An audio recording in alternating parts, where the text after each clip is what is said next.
Hello दोस्तों, उत्तराखंड की पाठशाला में आपका स्वागत है। मेरा नाम है अखिलेश बर्तवाल। तो देखिए दोस्तों, यहाँ पर मैं शुरू करने जा रहा हूँ उत्तराखंड इतिहास का एक महत्वपूर्ण भाग, कुमाऊँ का चंदवंश, जिसके अंतर्गत हम देखेंगे कुमाऊँ के चंदवंश से संबंधित सभी तथ्य और जानकारियाँ।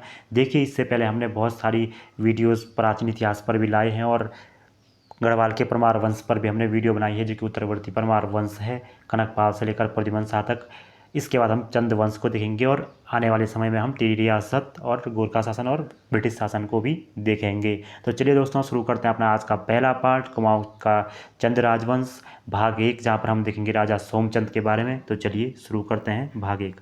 सबसे पहले दोस्तों, अगर हम बात करें कुमाऊँ क्षेत्र की, तो कुमाऊँ क्षेत्र पर शासन करने वाली जो सबसे बड़ी सत्ता रही वो रही चंदवंश। और चंदवंश ने वहाँ शासन किया था मध्यकाल में। देखिए, मध्यकाल का जो भाग है, जब भारत पर मुस्लिम शासकों ने शासन किया, उस समय कुमाऊँ क्षेत्र पर चंदवंश का शासन रहा। देखिए, चंदवंश ने जो शासन लिया था, मतलब चंदवंश से पहले इस भूमि पर जो शासन करने वाली शक्ति थी वो थी कत्यूरी।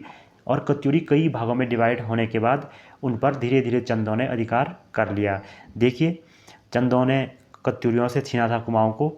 अब बात करें अगर चंदों की, तो स्टार्ट जो चंदों ने अपना शासन किया वो किया था चंपावत से। देखिए, चंपावत उनकी प्रारंभिक राजधानी थी, वहाँ से सोमचंद ने शासन शुरू किया था। लेकिन आते आते आते आते बाद में इनकी राजधानी को चेंज करना पड़ा और राजधानी चेंज हो गई और अल्मोड़ा आ गई। भीष्मचंद और बालो कल्याण चंद्र, इनकी जो योजना थी राजधानी अल्मोड़ा लाने की, तो जो भीष्मचंद की योजना थी और बालो कल्याण चंद ने इस योजना को एक स्वरूप दिया, तो वो राजधानी को अल्मोड़ा लेकर आए। तो दो राजधानियाँ रही चंदवंश की, चंपावत और अल्मोड़ा। और अंत में गोरखों ने चंदों पर आक्रमण करके चंदों को अंत कर दिया। तो चलिए आगे देखेंगे, पहले सम्राट के बारे में पढ़ेंगे हम, चंदवंश के सोमचंद। देखो, और चंदवंश की हम बात करें तो चंदवंश का जो आदि पुरुष है, मतलब जो प्रथम पुरुष है या प्रथम सम्राट है, वो माना जाता है सोमचंद को। अब अगर सोमचंद की बात करें तो इतिहास में कहा जाता है कि एक अन्य शासक का नाम भी आता है जो चंदवंश का आदि पुरुष माना जाता है। मतलब कुछ इतिहासकारों ने सोमचंद के अलावा भी किसी अन्य राजा को चंदवंश का आदि पुरुष माना है, और वो नाम है थोहर चंद।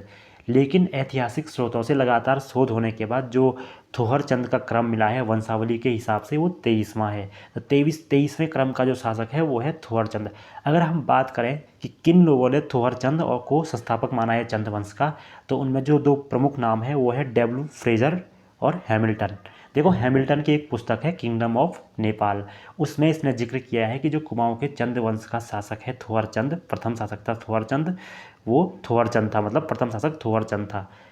और वहीं सोमचंद को किसने संस्थापक माना है, तो इसका जो सही आंसर है वो है 1937 में जो बुक लिखी थी बद्रीदत्त पांडे जी ने, कुमाऊँ का इतिहास, उसमें उन्होंने कहा है कि सोमचंद पहले राजा हैं कुमाऊँ के चंदवंश के। और एटी एटकिंसन ने भी, जिन्होंने गजेटियर भी आए जिनका, तो उन्होंने भी अपने गजेटियर अपने इतिहास में कुमाऊँ का शासक सोमचंद को ही माना। अब एक अन्य नाम यहाँ पर है, गढ़वाल के इतिहास में किसे चंदवंश का संस्थापक माना गया है। तो जो हरिकृष्ण रतूड़ी हैं, जिन्होंने गढ़वाल का इतिहास लिखा, उन्होंने क्या किया, उन्होंने थोहर चंद को ही उनका प्रारंभिक राजा माना, मतलब थोहर चंद को ही आदि पुरुष माना चंदों का, हरिकृष्ण रतूड़ी ने। लेकिन अब प्रमाणित हो चुका है कि जो सोमचंद है वही आदि पुरुष है चंदों का। अब आगे बात करते हैं सोमचंद की। तो सोमचंद की अगर हम बात करें तो सोमचंद इस धरती का नहीं था, मतलब उत्तराखंड की धरती पर उसका जन्म नहीं हुआ था, जबकि वो झूसी इलाहाबाद के पास एक राजवंश से संबंधित व्यक्ति था, मतलब एक राज परिवार से संबंधित एक वो व्यक्ति था जो कि कुमाऊँ गढ़वाल की यात्रा पर आया था। मतलब यहाँ वो यात्रा के पर्पज़ से आया था, चाहे वो यात्रा धार्मिक हो या जगहों को देखने के लिए हो, तो पर वो यहाँ हिमालय की यात्रा हो, तो पर वो यहाँ आया था। और उस समय क्या हुआ, जो कत्यूरी शासक था यहाँ का ब्रह्मदेव, उस क्षेत्र का जहाँ पर सुई का किला उसने बनाया था चंपावत में, उस क्षेत्र के राजा ब्रह्मदेव ने क्या किया, अपनी पुत्री का विवाह सोमचंद से किया, क्योंकि उसे पता चल गया था कि एक राजसी, मतलब राजसी परिवार से संबंध रखता है, ये एक बड़ा व्यक्ति है। तो उन्होंने उससे अपनी पुत्री का विवाह किया सोमचंद से, और चंपावत परगना जो था, चंपावत का जो क्षेत्र था, वो उसे दहेज स्वरूप भेंट किया। और यहीं से सोमचंद ने अपना शासन शुरू किया। सर्वप्रथम सोमचंद ने क्या किया, किसी भी राजा को सबसे पहले एक किला चाहिए होता है, एक राजधानी चाहिए होती है जहाँ से वो शासन करेगा। तो उसने राजबुंगा किले का निर्माण किया चंपावत में। देखिए, राजबुंगा किले का निर्माण सोमचंद द्वारा किया गया निर्माण है, और चंदों का जो निर्माण है ये पहला निर्माण है। चंदों ने जो पहला निर्माण किया ये सोमचंद का, ये राजबुंगा किला ही निर्मित किया जो सोमचंद ने बनवाया।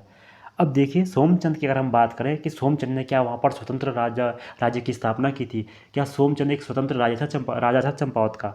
नहीं, सोमचंद क्या था, चंपावत और नेपाल के बीच में शासन करने वाली इकाई जो डोटी थी, मतलब नेपाली मूल का बोल सकते हैं हम, पर चंपावत और पिथौरागढ़, चंपावत और नेपाल के बीच में जो डोटी राज्य था उसके अधीन ये शासक था।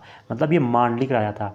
मांडलिक राजा का मतलब होता है जो अपने से ऊपर किसी अन्य राजा के अंतर्गत शासन करता है और उसको टैक्स देता है। तो सोमचंद डोटी राज्य का मांडलिक राजा था और बहुत सालों तक चंद डोटी के अधीन ही रहे। अंत में भारतीय चंद ने डोटी की अधीनता से आज़ाद करवाया 12 वर्षीय युद्ध में चंदों को। आगे देखेंगे सोमचंद के बारे में जो महत्वपूर्ण फैक्ट परीक्षा में पूछे जाते हैं वो ये है कि सोमचंद ने क्या क्या नई नई चीज़ें लाई।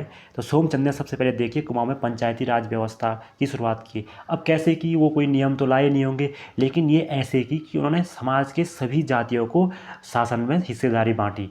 तो यही तो पंचायती राज का जो आत्मा है, यही तो है कि सबको शासन में भागीदारी देना। तो देखिए पंचायती राज व्यवस्था की शुरुआत की, वो कैसे की, राजबुंगा किले में नियुक्त किए गए 4 जातियों को इन्होंने किलेदार बनाया और वो 4 जातियों को हम कहते हैं चाराल। देखिए किलेदार तो वो एक जाति के लोगों को बना सकते थे, पर आंतरिक कला, लड़ाइयों और किसी भी चुनौती से बचने के लिए उन्होंने 4 जाति के लोगों को अपना किलेदार नियुक्त किया, जिससे कि कोई भी नाराज न हो। अब देखिए सोमचंद ने क्या किया, जो जोशी पंडित थे उनको अपना दीवान नियुक्त किया। देखिए दीवान का मतलब होता है प्रधानमंत्री, और जोशी पंडित आपने नाम सुना होगा, हर्षदेव जोशी, शिवदेव जोशी, ये उनके दीवान थे अंतिम समय में भी, जब चंद्रवंश का अंत होने वाला था।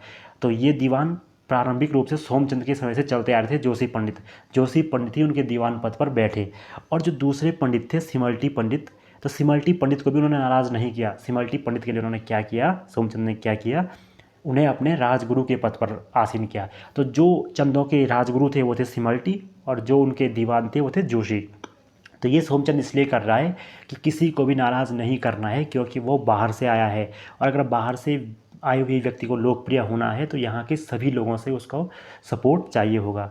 अब देखिए आगे उसने क्या किया, 4 जातियों के ब्राह्मणों का एक दल बनाया, जिसे उसने चौथानी ब्राह्मण नाम दिया। अब कुमाऊं की तो प्रसिद्ध जातियाँ थी मेहरा और फरत्याल, ये बहुत पावरफुल थी। तो इनको अपने मतलब इनका दिल जीतने के लिए या इन पे शासन स्थापित करने के लिए या इनके विरोध से बचने के लिए उसने क्या किया, इनको शासन में महत्वपूर्ण पद दिए, सेनापति ये सब पद इनको दिए। अब एक अन्य नाम यहाँ पर है कालू तड़ागी। देखिए सोमचंद ने कुछ अभियान भी किए, तो उन अभियानों में जो उसका सेनापति था, छोटे मोटे जो अभियान रहे चंपावत के क्षेत्रों में, तो वहाँ पर कालू तड़ागी जो इसका सेनापति था, इसने बहुत सपोर्ट किया इसका। तो कालू तड़ागी जो महान सेनापति, महान तो नहीं कह सकते, लेकिन एक जो प्रमुख सेनापति था वो था सोमचंद का। अब देखिए सोमचंद से जुड़ा हुआ एक फैक्ट यहाँ पर जो है वो है अल्मोड़ा में स्थित आज का सोमेश्वर देवालय। कहते हैं कि अल्मोड़ा में जो सोमेश्वर देवालय आज है उसकी जो स्थापना की वो सोमचंद ने की, और इसका जो नाम पड़ा है सोमेश्वर देवालय वो सोमचंद के नाम पर ही पड़ा है। तो देखिए दोस्तों, ये थे चंदों के आदि पुरुष सोमचंद से संबंधित तथ्य। तो देखिए धन्यवाद, आज का वीडियो इतना ही था, लेकिन अगले वीडियो हम लगातार चंदों पर लाते रहेंगे, हर दिन चंदों पर वीडियो आता रहेगा, तो हमसे जुड़े रहिए। धन्यवाद।